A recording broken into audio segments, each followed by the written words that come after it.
1000 10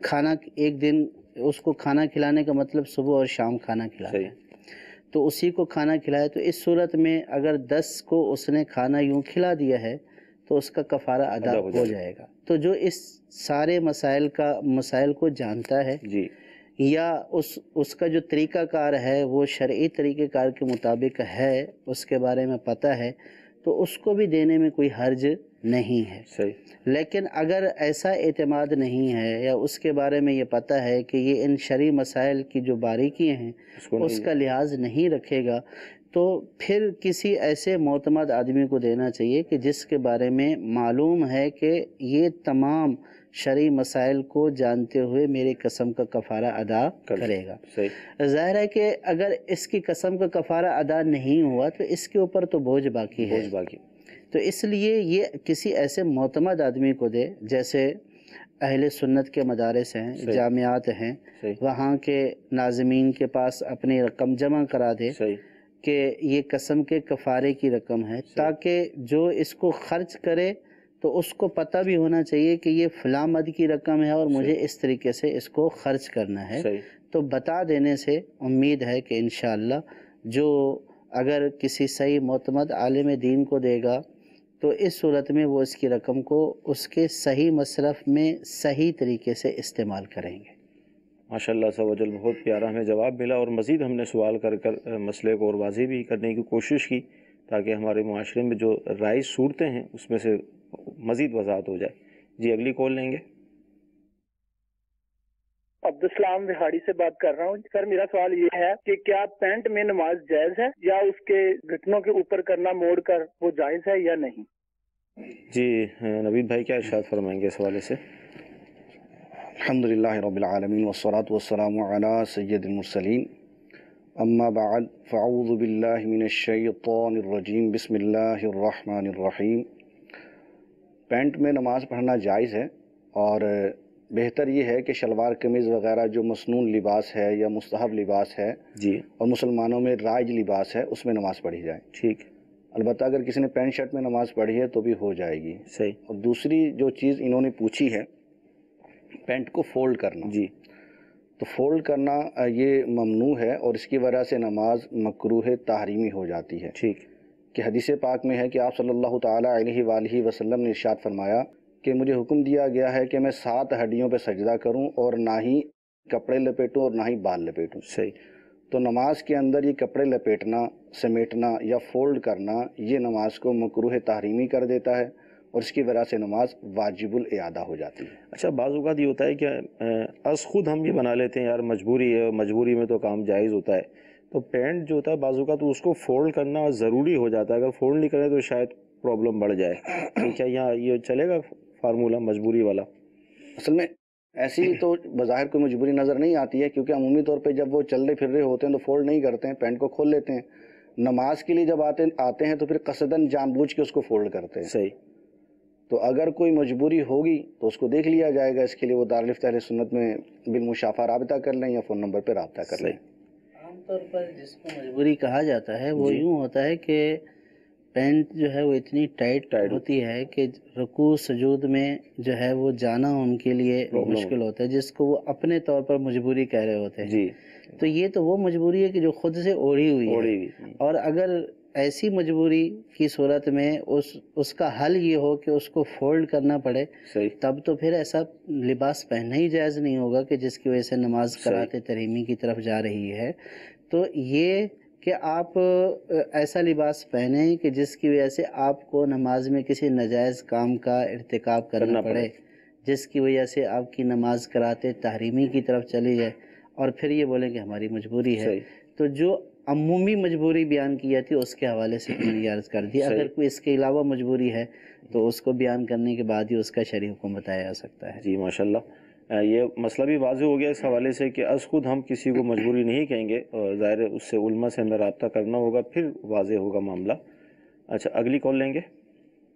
محمد آصف اطاری خانیوال سے مفتی صاحب کی بارگاہ میں میرا یہ سوال عرض ہے کہ منت کی شرعی حیثیت کیا ہے؟ اصل شرعی منت کسے کہتے ہیں؟ اور جو ایسے کہتے ہیں کہ یا اللہ میرا فلاں کام ہو جائے، میں اتنے کی نیاز فلاں دربار پہ لگاؤں گا، تو اس کے بارے میں کیا شرعی احکامات ہیں؟ برائے کرم ارشاد فرما دیجیے۔ السلام علیکم ورحمۃ اللہ وبرکاتہ۔ وعلیکم السلام ورحمۃ اللہ وبرکاتہ۔ منت ایک تفصیلی جواب بنے گا اس کا بھی ذرا؟ جی، منت حقیقتاً تو یہ ہے کہ جو کام بندے پر لازم نہیں ہے بندہ وہ کام اپنے اوپر لازم کر لے، ٹھیک، اور وہ اس کے لیے الفاظ بولے، اللہ تبارک و تعالیٰ سے وعدہ کرے کہ اگر میرا یہ ہو جائے تو یا رب کریم میں پھر یہ کروں گا۔ صحیح۔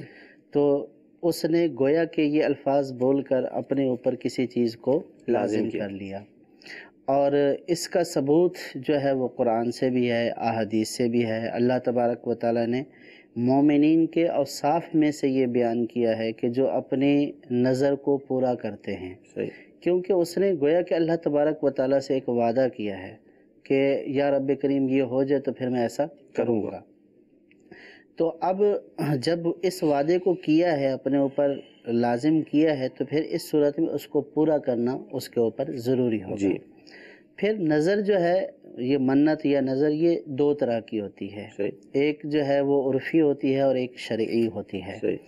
شرعی یہ ہے کہ نماز جو ہے وہ یعنی کہ نوافل پڑھنے کی منت مانی، عمرہ کرنے کی منت مانی، حج اس کے اوپر فرض نہیں تھا، حج کرنے کی منت مانی، اسی طرح روزہ رکھنے کی جو عبادات کی منتیں ہیں، کہ بندے کے اوپر جو واجبات کی جنس میں سے جو چیزیں ہیں ان کو اپنے اوپر لازم کر دیا، تو اسی صورت میں اس منت کو پورا کرنا لازم ہوگا۔ جیسے اگر کسی نے یوں منت مانی کہ اگر میرا فلاں رشتہ دار مرض سے صحت یاب ہو جائے، والد صاحب صحت یاب ہو جائیں، والدہ صحت یاب ہو جائیں، تو میں اللہ کی رضا کے لیے فرض کیا کہ 10 نوافل پڑھوں گا، اور اللہ تبارک و تعالیٰ کے کرم سے صحت یابی ہو گئی، تو اب اس کے اوپر یہ جتنے اس نے نوافل مانے ہیں منت کے طور پر، یہ اس کے اوپر پڑھنا لازم ہو گئے۔ یا اسی طرح اس نے یہ منت مانی کہ اگر میرا یہ کام ہو جائے تو میں اللہ تعالیٰ کے راستے میں صدقہ کروں گا، تو جس چیز کے صدقہ کرنے کو اس نے لازم کیا ہے اپنے اوپر، تو وہ کام ہو جانے کے اوپر اس کا صدقہ اب اس کے اوپر واجب ہو چکا ہے۔ اور ایک وہ منت ہوتی ہے کہ جو شرعی تو نہیں ہوتی ہے لیکن عرفاً اس کو منت کہا جاتا ہے، اس کا بھی پورا کرنا اس اعتبار سے تو ضروری ہے کہ اس نے ایک عہد کیا ہے، ایک اچھے کام کا ارادہ کیا ہے، تو اب اس کو پورا کرے۔ جیسے میں جو ہے وہ کسی مزار کے اوپر جا کر وہاں کھانا بانٹوں گا، یا کسی نے جیسے یہ منت مانی کہ میں 3 دن مدنی قافلے میں سفر کروں گا، اور جو سائل نے پوچھا کہ فلاں مزار کی تعمیرات کروں گا، تو یہ اس طرح کی منتیں ہیں، تو یہ عرفی اعتبار سے منتیں کہلاتی ہیں۔ یہ اگرچہ واجب نہیں ہوتی ہیں لیکن پھر بھی بہتر یہ ہے کہ جو اس نے نیت کی ہے اچھے کام کی، اس کو پورا کرنے کی وہ ہر ممکن طریقے سے کوشش کرے۔ لیکن اگر ایسا ہے کہ اس کو پورا نہیں کر سکا تو اس کو گناہگار نہیں کہیں گے۔ لیکن شرعی منت اگر اس نے ترک کر دی، اس کو پورا نہیں کیا، تو اس صورت میں اس نے واجب کا ترک کیا اور گناہگار بھی ہوگا۔ اس حوالے سے کیا فرمائیں گے کہ بعض اوقات کہتے ہیں نا بندہ جذبات میں آ جاتا ہے کسی بھی معاملے کے اندر، اور پھر وہ ایسی منت، ایسے الفاظ ادا کرتا ہے کہ جس کا بظاہر پورا کرنا اس کے لیے ممکن نہیں ہوتا۔ مثال کے طور پہ وہ یہ کہے کہ اب میں ساری زندگی کے روزے رکھوں گا، یا اس طرح کے، تو اگر اس حوالے سے کیا فرمائیں گے؟ منت کرتے وقت بھی تھوڑا غور و فکر کرے یا جذبات میں آ کر؟ دیکھیں کہ ایک اعتبار سے انسان اپنے اوپر ایک یعنی کہ جو چیز اللہ تعالیٰ نے لازم نہیں کی وہ اس کو لازم کر رہا ہے، تو ایک اعتبار سے وہ اپنے اوپر بوجھ ڈال رہا ہے۔ عبادت کے اعتبار سے بوجھ نہیں ہے، لیکن جو چیز لازم نہیں ہے اس کو لازم کر رہا ہے۔ تو اب یہاں جب منت مان رہا ہے تو اس میں جذباتی پن سے اگر کام لے گا تو گویا کہ اپنے آپ کو اس کام کا اس نے مکلف کیا ہے کہ جو لازم نہیں تھا گویا کہ اپنے اوپر اس نے لازم کر لیا ہے، تو اس کو اس بات کے اوپر خوب غور و فکر کرنا چاہیے، اور منت اس بات کی ماننی چاہیے کہ جس کو یہ پورا بھی کر سکے، اور یہ سمجھنا چاہیے کہ یہ صرف باتیں نہیں ہیں، اس کلمات کہنے کی وجہ سے وہ چیز اس کے اوپر لازم ہو رہی ہے، اور پھر پورا نہ کرنے کا جو ثمرہ ہے، جو نتیجہ ہے، وہ گناہ کی صورت میں ہو رہا ہے، صحیح، تو گناہ گار ہوگا۔ صحیح۔ تو اب جیسے بہت سارے لوگوں کی جو ہے وہ ہوتی عادت کہ بعض لوگ بکرا مان لیتے ہیں، صحیح، کوئی تھوڑی سی پریشانی ہے، بکرا دوں گا اللہ تعالیٰ کی راہ میں یہ ہوگی، بعض جو ہے وہ نوافل، بعض جو ہے وہ 100 200 400 نوافل، جی، اور پھر پڑھنا مشکل ہو جاتا ہے۔ تو اس بارے میں جذبات میں جانے سے پہلے بندہ اللہ تبارک و دیکھے، یعنی غور کرنا چاہیے کہ یہ وعدہ کس سے کر رہا ہے، صحیح، کس اللہ سے کس وعدہ ہو رہا ہے، ذات سے وعدہ کر رہا ہے، اللہ تبارک و تعالیٰ سے وعدہ کر رہا ہے۔ تو اب اپنے دل کے اوپر بھی غور کریں، صحیح، کیا معاذ اللہ گویا کہ یہ اللہ تبارک و تعالیٰ کو دھوکہ دینا چاہ رہا ہے؟ استغفر۔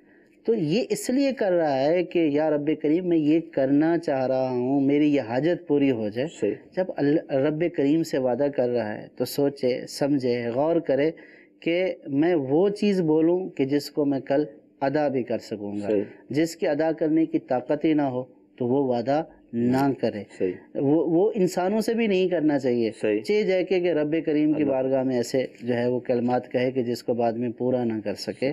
تو اس لیے اس بات کے اوپر اچھی طرح غور و فکر کرنا چاہیے کہ میں اس کو کس حد تک ادا کر سکتا ہوں۔ صحیح، اگر ادا کر سکتا ہے تو پھر ایسا کرے، اگر ادا نہیں کر سکتا تو پھر خواہ اپنے آپ کو گناہ میں مبتلا نہ کرے۔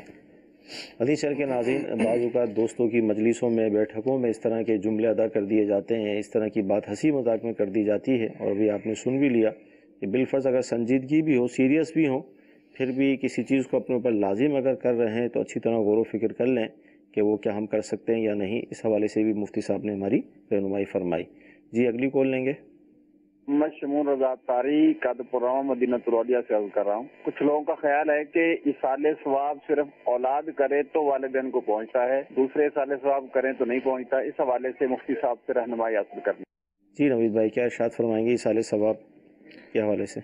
یہ جو اسلام یہ سوچتے ہیں کہ ایصال ثواب اگر اولاد کرے تو پہنچتا ہے اور کوئی اور کرے تو نہیں پہنچتا، تو وہ شدید غلط فہمی پر ہیں۔ صحیح، تو ان کو اپنی غلط فہمی دور کرنی چاہیے، کیونکہ اس میں آیات اور احادیث بالکل مطلق ہیں۔ بلکہ ایک حدیث پاک میں ہے کہ اگر کوئی شخص قبرستان کے پاس سے گزرے اور 11 مرتبہ سورہ اخلاص پڑھے اور اس کا ثواب قبرستان والوں کو ایصال کر دے، پہنچا دے، تو اللہ تبارک و تعالیٰ ان قبرستان والوں کی مغفرت فرما دیتا ہے، اور جتنے قبرستان میں لوگ موجود ہیں ان کے برابر ایصال ثواب کرنے والے کو اجر عطا فرماتا ہے۔ سبحان اللہ۔ تو یہاں پر بھی جو ہے اولاد کا ذکر نہیں ہے۔ صحیح، تو اس ایصال ثواب جو ہے کوئی بھی مسلمان کسی دوسرے مسلمان کو کر سکتا ہے، شرعی طور پر اس میں کوئی ممانعت نہیں ہے۔ ٹھیک ہے۔ اچھا، کچھ SMS بھی ہم شامل کرتے ہیں۔ نوید بھائی کیا فرمائیں گے، نماز کی رکعتوں میں اگر بھول جائیں تو اب کیا کریں؟ حسن، بھولنے والا تو اب یہ سوال کافی طویل ہو جائے گا، اس کو تھوڑا سا مقید کر لیتے ہیں تاکہ آسانی رہے مقید کرنے۔ رکعت بھول گئے اس حوالے سے؟ جی، تو مثال کے طور پہ 4 رکعتیں پڑھنی تھی جی، اور بھول گئے کہ اب 3 پڑھی ہیں کہ 4 پڑھی ہیں۔ صحیح، زیادہ تر شبہ اسی کے اندر ہوتا ہے۔ تو اگر یہ پہلی مرتبہ کا معاملہ ہے، صحیح، سب سے پہلے تو یہ ہے کہ وہ اپنا ظن غالب کرے کہ اس کا ظن غالب کس طرف ہے۔ صحیح، جس طرف اس کا ظن غالب ہے تو اس پر عمل کرے، اور اگر ظن غالب کسی بھی طرف نہیں ہوتا، نہیں یا ذہن میں آتا ہے کہ 4 رکعتیں ہیں کہ 3 رکعتیں ہیں، تو پھر وہ 3 رکعتیں ان کو شمار کرے، صحیح، اور 4 کے اعتبار سے یہاں پر قاعدہ بھی کرے۔ صحیح، ٹھیک ہے، 3 رکعتیں شمار کرے، پھر قاعدہ بھی کرے، پھر اس کے بعد چوتھی رکعت بھی پڑھے، اس کے بعد بھی قاعدہ کرے، ٹھیک، اور پھر اس کے بعد آخر میں سجدہ سہو کرے، اور یوں اس کی نماز مکمل ہو جائے گی۔ ٹھیک۔ سجاد بھی کیا ارشاد فرمائیں گے کہ جو ہم سردیوں کے اندر جیکٹ پہنتے ہیں، جرسی پہنتے ہیں، مختلف چیزیں، کوٹ وغیرہ بھی پہنے جاتے ہیں، تو نماز کی حالت میں اس کے بٹن لگانا یا زپ لگانا ضروری ہے، یا ایسی کھلا اگر وہ ہو تو نماز پڑھ لیں؟ بٹن یا زپ لگانا ضروری نہیں ہے، اگر وہ کھلا ہوا بھی ہے تو نماز میں کسی قسم کی کراہت نہیں ہے۔ صحیح۔ نہیں، جو کانسیپٹ ہے کہ وہ سینہ کھلا ہوا نظر آتا ہے، تو یہ سینے والی صورت ہے کیا اس میں؟ اصل میں جیکٹ تو عام طور پر قمیض کے اوپر پہنی جاتی ہے، صحیح، نیچے قمیض ہوتی ہے، بٹن بند ہوتے ہیں، اور صحیح، اس کے اوپر جیکٹ پہنی جاتی ہے۔ صحیح، تو اور جواب بھی اسی کا دیا گیا، اسی صورت میں تو کوئی حرج نہیں ہے۔ تو وہ مسئلہ جو ہے وہ یہ ہے کہ گریبان پورا سینہ نظر آ رہا ہے، یا سینے کا اکثر حصہ جو ہے وہ نظر آ رہا ہے، ٹھیک، تو تو یہ والی صورت کراہت تحریمی کی طرف لے جاتی ہے۔ صحیح۔ لیکن جس نے واسکٹ یا کوٹ یا اس طرح کی چیز جو ہے وہ کپڑوں کے اوپر پہنی ہوئی ہوتی ہے تو ایسی صورت نہیں ہوتی جو کراہت تحریمی والی ہے۔ ٹھیک جی، اگلی کال لیں گے۔ یہ سوال ہے مفتی صاحب سے کہ میں والد صاحب کے نام کا عمرہ کرنا چاہتا ہوں، تو ایک تو یہ اس کا کوئی طریقہ وغیرہ بتا دیں، اور عمرے پہ پہلی دفعہ جا رہا ہوں، تو یہ کوئی کتاب وغیرہ ہے آپ کی جس کے ساتھ تصویریں بھی ہوں تو؟ جی سجاد بھائی کیا ارشاد فرمائیں گے والد صاحب کے لیے، اور عمرہ اور کتاب وغیرہ کوئی رہنمائی بھی؟ جی، والد صاحب کے لیے یہ عمرہ تو یعنی عمرے کی نیت تو یہ خود ہی کریں گے، صحیح، والد صاحب کو عمرے کا ثواب پہنچائیں گے، صحیح، یعنی عمرے کے جو ارکان ہوں گے یہ خود ہی ادا کریں گے۔ یہ یہاں عمرے میں حج بدل والی وہ صورت نہیں ہے، عمرہ تو یہ خود کریں گے، اور جو یہ عمرہ کریں گے اس کا ثواب جو ہے وہ والد صاحب کو ایصال کر دیں، صحیح، تو انشاءاللہ ان کو بھی ملے گا اور ان کے والد صاحب کو بھی ثواب ملے گا۔ ٹھیک ہے۔ اور جہاں تک کتاب کا تعلق ہے تو الحمدللہ اس سلسلے میں جو ہے وہ بہت ہی پیاری کتاب، کہ اگر اس کتاب کو ساتھ رکھ لیا جائے صحیح، تو قدم قدم کے اوپر رہنمائی کرتی ہے، یعنی گھر سے نکلنے سے پہلے، گھر سے نکلنے سے ایئرپورٹ سے جہاز میں بیٹھنا، پھر سارے معاملات جو ہے وہ اگر اس کتاب کی رہنمائی میں جو ہے وہ کیے جائیں تو انشاءاللہ کافی حد تک، بلکہ کافی حد تک جو ہے وہ ان کا عمرہ غلطیوں سے پاک رہے گا۔ صحیح، اور وہ کتاب ہے رفیق المعتمرین۔ صحیح، تو رفیق المعتمرین خاص عمرہ پر جانے والوں کے لیے لکھی گئی ہے، امیر اہل سنت دامت برکاتہم عالیہ کی یہ کتاب ہے۔ صحیح، اور اسی طریقے سے امیر اہل سنت دامت برکاتہم العالیہ کی جو ہے VCDs بھی ملتی ہیں، صحیح، حج کا طریقہ، عمرے کا طریقہ۔ اسی طرح دعوت اسلامی کے IT شعبہ نے اپلیکیشن بھی بنائی ہے حج و عمرہ سے متعلق، ٹھیک، تو اس میں بھی قدم قدم پر رہنمائی ہے کہ احرام کیسے باندھا جائے گا، طواف کہاں سے شروع کریں گے، کہاں پر ختم کریں گے، پھر اس کے بعد کیا کرنا ہے، تو وہ ایک پریکٹیکل طریقہ بتایا گیا ہے۔ تو اگر اپلیکیشن ڈاؤن لوڈ کر لیں گے اور ساتھ رفیق المعتمرین لے لیں گے تو انشاءاللہ یہ کفایت کرے گا اور کافی حد تک عمرہ صحیح کرنے میں کامیاب ہو جائیں گے۔ ماشاءاللہ۔ عمرے کے حوالے سے بھی رہنمائی فرمائی، کتابیں کون سی موجود ہیں، اسی طرح VCDs بھی ہیں، اور بھی مواد موجود ہے، تو دعوت اسلامی کے کسی ذمہ دار سے اگر آپ رابطہ کر لیں گے تو انشاءاللہ مزید آپ کو آسانی ہو جائے گی۔ جی اگلی کال۔ یہ پوچھنا تھی کہ مغرب کا ٹائم کب تک رہتا ہے؟ مغرب کا وقت کب تک رہتا ہے؟ یہ مشہور ہے کہ وہ سیاہی آ گئی یا تارے نظر آ رہے ہیں تو یوں۔ سادہ سے اس کا جواب تو یہ ہے کہ مغرب کا وقت عشاء تک رہتا ہے، لیکن شرعی اعتبار سے جو علامتیں بیان کی گئی ہیں اس میں یہ ہے کہ شفق ابید یعنی سفید رنگ کی آسمان پر روشنی پھیلتی ہے شفق احمر غروب ہونے کے بعد، تو جب وہ شفق ابید ختم ہو جائے گا اس وقت تک مغرب کا وقت رہتا ہے، اور اس کے ختم ہونے سے عشاء کا وقت شروع ہو جاتا ہے۔ یعنی جب سورج غروب کرتا ہے تو غروب کرنے کے بعد جو ہے مغرب کی سمت سے جو ہے ایک سرخ رنگ کی روشنی ابھرتی ہے، آسمان پر پھیل جاتی ہے، غور کرنے والوں کو نظر آتی ہے، اس کو کہا جاتا ہے شفق احمر۔ اس کے بعد جب یہ غروب ہو جاتی، ختم ہو جاتی روشنی، تو اس کے بعد پھر یہ مشرق کی جانب روشنی پھیلتی ہے، اور وہ آسمان کے اوپر پھیلتی ہے، اور وہ ہوتی ہے سفیدی مائل، جس کو کہا جاتا ہے شفق ابید۔ تو جب یہ سفیدی مائل روشنی جو ہے ختم ہو جاتی ہے تو اس کے ساتھ ہی مغرب کا وقت ختم ہو جاتا ہے اور پھر عشاء کا وقت شروع ہو جاتا ہے۔ تو یہ تو ہے تجربہ کار بندے کے لیے کہ جو ان چیزوں کو دیکھ سکتا ہے، پہچان سکتا ہے اور ان کے درمیان فرق کر سکتا ہے۔ تو آسانی کے لیے دعوت اسلامی کی طرف سے اس کی اپلیکیشنز بھی دی گئی ہیں، اور اسی طرح اس پر کتاب بھی موجود ہے اوقات الصلاۃ کی، تو وہ کتاب لے لی جائے یا www.dawatislami.net سے اس کی اپلیکیشن ڈاؤن لوڈ کر لی جائے اور موبائل میں سیو کر لی جائے، اور آپ کا جو بھی شہر ہے اس کا نام آپ اوپر لے آئیں، اس کے اعتبار سے آپ کو نماز کے اوقات بھی مل جائیں گے۔ مدینہ چینل کے ناظرین، جس طرح ابھی مفتی صاحب نے جواب ارشاد فرمایا، اب جیسے مفتی صاحب باب المدینہ میں ہم رہتے ہیں، فلیٹوں کی جو زندگی ہے، تو اگر یہ کہا جائے کہ بعض اوقات تو آسمان بھی نظر نہیں آتا، مطلب جس طرح کی، تو اب ظاہر گھر میں نقشہ ہوگا اوقات صلاۃ کا تو آسانی رہے گی کہ ہم اس کے اندر دیکھ لیں بھی ٹائم ہے یا ختم ہو گیا۔ تو مدینہ چینل کے ناظرین، اللہ تعالیٰ کی رحمت ہے کہ دعوت اسلامی کی جو مجلس توقید ہے اس نے پاکستان کے تقریباً 1700 شہروں کے نقشے شائع کر دیے، کتاب باقاعدہ موجود ہے، تو آپ اپنے جہاں جس شہر میں آپ رہتے ہیں اس حساب سے وہ نقشہ اس میں سے آپ نکال لیں، اس کی فوٹو اسٹیٹ کروا لیں، یا دعوت اسلامی کی ویب سائٹ کا تذکرہ کیا، یہاں سے آپ ڈاؤن لوڈ کر لیں، اور آپ کے گھر میں وہ نقشہ موجود ہونا چاہیے۔ خالی مغرب عشاء کی نماز کا ہی مسئلہ نہیں ہے، 5 نمازوں کا مسئلہ ہے، روزے رکھنے کے حوالے سے، افطار کرنے کے حوالے سے، تو یہ ساری اس میں اوقات موجود ہیں، تو انشاءاللہ آپ کے گھر میں ہوگا، تو آپ کے ساتھ ساتھ گھر کی جو خواتین ہیں، اسلامی بہنیں ہیں، ان کو بھی انشاءاللہ آسانی ہو جائے گی۔ یہ ایک ایس ایم ایس آیا کہ نوید بھائی، والد صاحب کا فدیہ ان کی جو شریف فقیر اولاد ہے ان کو دے سکتے ہیں نمازوں وغیرہ کا؟ والد صاحب کا فدیہ جو ہے ان کی اولاد کو نہیں دیا جا سکتا، یعنی جس کا فدیہ ادا کیا جا رہا ہے اس کی اولاد کو نہیں دیا جا سکتا، اس کے علاوہ کسی اور کو دیا جا سکتا ہے۔ صحیح جی، اگلی کال لیں گے۔ میرا سوال ہے کہ مفتی صاحب سے، عیدگاہ کو مسجد قرار دے دیا جائے اور اس میں 5 وقت نماز جماعت کی جائے اور اس میں جنازہ ہو جائے گا؟ جی مفتی صاحب کیا فرمائیں گے؟ مسجد میں نماز جنازہ، اس میں علماء کا اختلاف ہے۔ ٹھیک۔ بعض علماء مسجد میں نماز جنازہ کے جواز کے قائل ہیں، یعنی ہو سکتا ہے، جبکہ بعض علماء کا موقف یہ ہے کہ مسجد میں نماز جنازہ نہیں ہوتا ہے، یعنی پڑھنا جائز نہیں ہے، تو بلکہ مسجد کے علاوہ کسی دوسری جگہ پر پڑھا جائے، فنائے مسجد میں پڑھ سکتے ہیں۔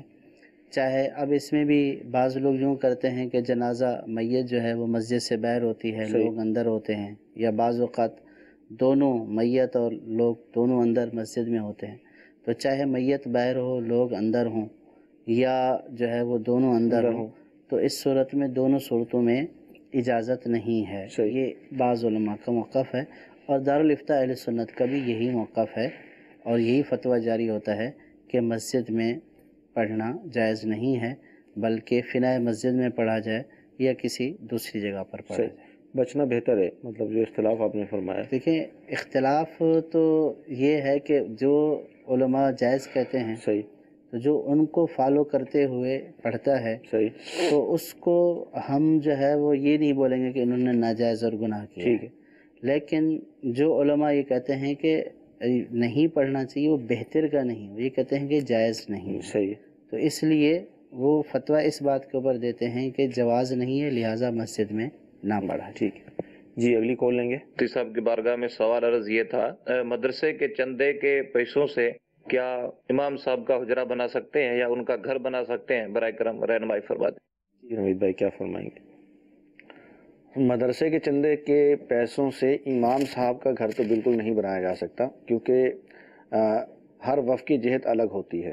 مدرسہ ایک الگ وقف ہے، مسجد ایک الگ وقف ہے، تو مدرسے کی جو آمدنی ہے یا مدرسے کا جو چندہ ہے وہ مدرسے میں ہی استعمال کیا جائے گا، امام صاحب کا اس میں کوئی حق نہیں ہے، سوائے یہ کہ امام صاحب اس مدرسے میں مدرس ہیں تو مدرس ہونے کے اعتبار سے وہ اپنی تنخواہ پا سکتے ہیں، اور یوں ہی مدرسین کو جو سہولت دی جاتی ہے جامعات یا مدارس میں تو وہ سہولت حاصل کر سکتے ہیں، لیکن اس کے چندے سے امام صاحب کا گھر نہیں بنایا جا سکتا۔ اچھا، یہاں پر اسے سجاد بھی آپ بھی ارشاد فرمائیں، ہماری یہ ہوتا ہے کہ باؤنڈری کے اندر ہی مسجد بھی ہے، مدرسہ بھی ہے، جو مدرسے کی عمارت ہوتی ہے عموماً وہ ایک باؤنڈری کے اندر ہی دونوں چیزیں ہوتی ہیں، اور مطلقاً چندہ بھی ہوتا ہے، اور ظاہر اس کے اندر امام صاحب کی، مؤذن صاحب کی رہائش وغیرہ بھی ہوتی ہے، تو کیا فرمائیں گے آپ؟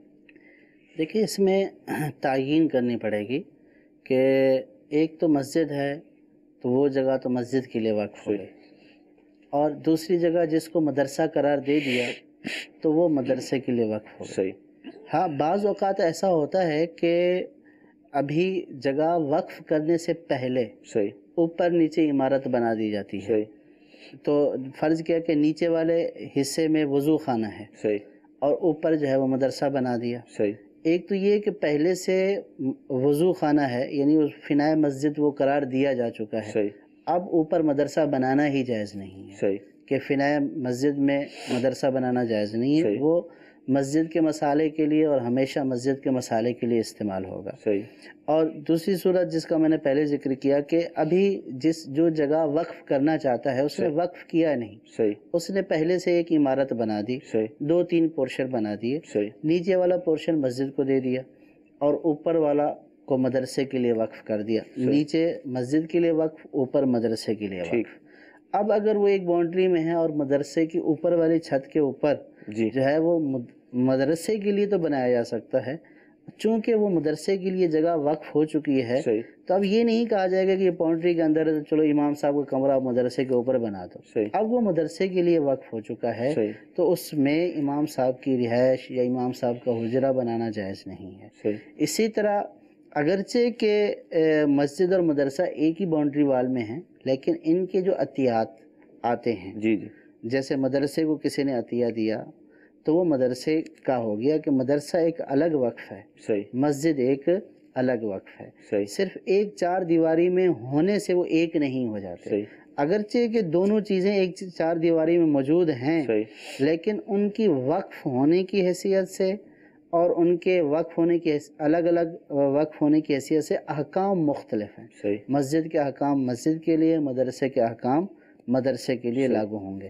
تو اس لیے جیسا کہ مفتی صاحب نے یہ بیان فرمایا ہے کہ مدرسے کی آمدنی میں مسجد کے امام کا حق نہیں ہے، صحیح اور مسجد کی آمدنی میں مدرسے کا حق نہیں ہے. صحیح ہاں ایک صورت یہ ہو سکتی ہے کہ لوگ جو عطیات دیتے ہیں وہ مسجد اور مدرسے دونوں کے لیے دونوں کو دیتے دے ہیں. دیں. ٹھیک ہے تو اب یہ جو عطیات دیے ہیں مسجد اور مدرسے دونوں میں استعمال کرنے کے لیے، تو اب ان کو مدرسے میں بھی استعمال کیا جا سکتا ہے صحیح اور مسجد میں بھی استعمال کیا جا سکتا ہے.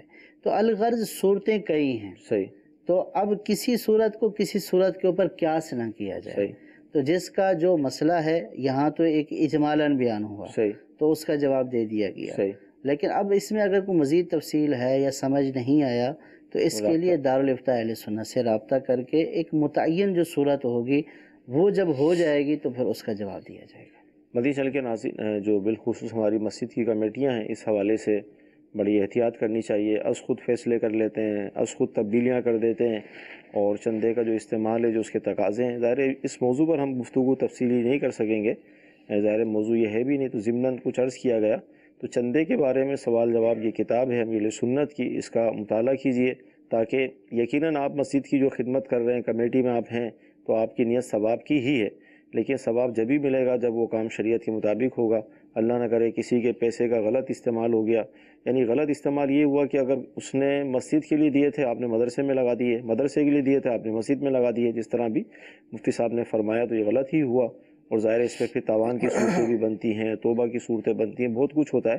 تو لہذا میں تو یہ عرض کروں گا کہ جو بھی کمیٹی میں ہیں ابتداءً شرعی رہنمائی لیں اپنے کام کے حوالے سے، پھر آگے بڑھیں گے تو انشاءاللہ برکتیں بھی ملیں گی اور ثواب بھی ملے گا. جی اگلی کال. جی میرا نام محمد دلدار خان ہے، میں لاہور سے بات کر رہا ہوں. میرا مفتی صاحب سے یہ سوال ہے کہ ہمارے مکان کی بیک سائڈ پہ قبرستان ہے، اوپر والی منزل پہ شیڈ نکال کے اوپر واش روم بنا سکتے ہیں یا نہیں؟ برائے مہربانی رہنمائی فرمائیں.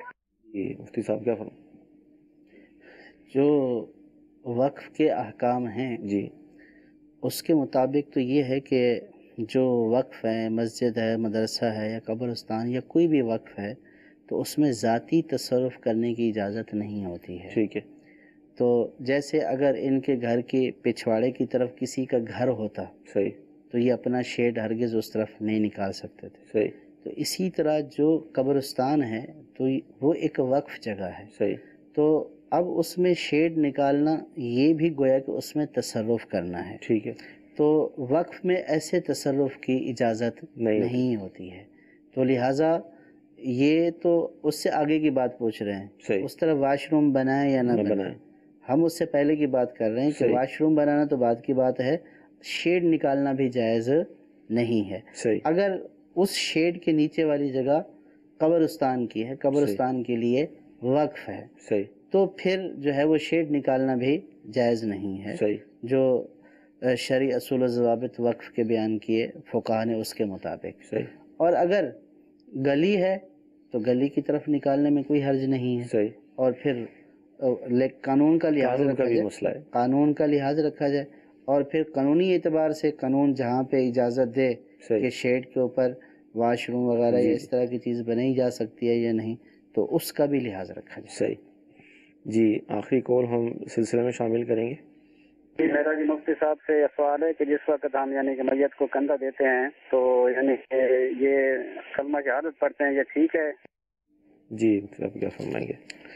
ہاں، کلمہ شہادت پڑھنا ٹھیک ہے اور بہت اچھی چیز ہے یہ، کیونکہ شہادت کے اندر دو چیزیں ہوتی ہیں، ایک تو توحید ہوتی ہے اور دوسری آپ صلی اللہ تعالیٰ علیہ وآلہ وسلم کی رسالت کی گواہی ہوتی ہے، اور قبر میں مردے سے ان کے بارے میں سوالات بھی ہوں گے۔ صحیح۔ تو یوں یہ بات تلقین کے جو مردے کو کی جاتی ہے تلقین، اس کے بالکل قریب ہو جاتی ہے۔ اور دوسرا جن کو شبہ ہوا ہے کہ وہ چارپائی اٹھاتے ہوئے یا میت کو اٹھاتے ہوئے کلمہ شہادت پڑھتے ہیں، تو اصل پڑھنا اس لیے نہیں ہوتا ہے، اس کی بھی ایک تاریخ ہے دراصل۔ صحیح۔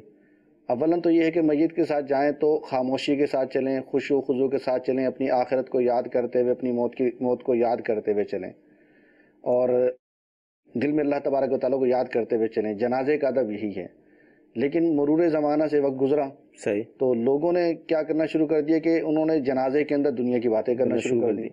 اب چند ایونٹس ایسے ہوتے ہیں کہ جن میں لوگ جمع ہوتے ہیں، جن میں شادی کا ایونٹ بھی ہے تو ویسے ہی میت کا ایونٹ بھی ہے۔ صحیح۔ تو اس ایونٹ پر بہت سے لوگ ایسے ہوتے ہیں جن کی سالوں بعد ملاقات ہوتی ہے، اب وہ میت کو بھول کر اپنی خوش گپی میں مصروف ہو جاتے ہیں، اور بھی سناؤ کیا حال ہے تمہارا، کہاں رہے تھے، کیا کیا، کیا کاروبار کرتے ہو، بچے کتنے ہو گئے۔ یوں ہی پھر لوگ فضول باتیں بھی کرنا شروع کر دیتے ہیں، پھر ایسے ہی لوگ کہہ کے بھی لگانا شروع کر دیتے ہیں۔